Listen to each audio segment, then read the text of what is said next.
أهلا بكم أعزائي ومتابعي لحظة من فضلك. نجيب ساويرس يكشف موقفه من الترشح لرئاسة الأهلي.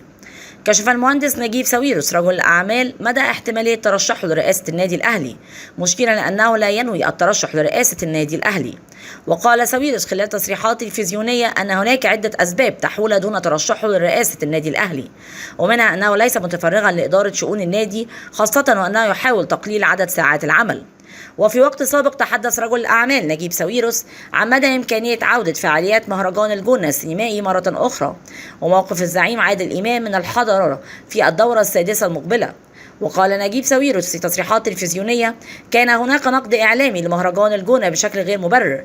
كل من انتقد المهرجان تحدث عن فساتين الفنانات فقط، ولم يتحدث عن الأفلام والأعمال الفنية المشاركة في المهرجان. وأردف نجيب ساويرس: مهرجان الجونة السينمائي سيعود مرة أخرى لأن الناس محتاجة فرحة.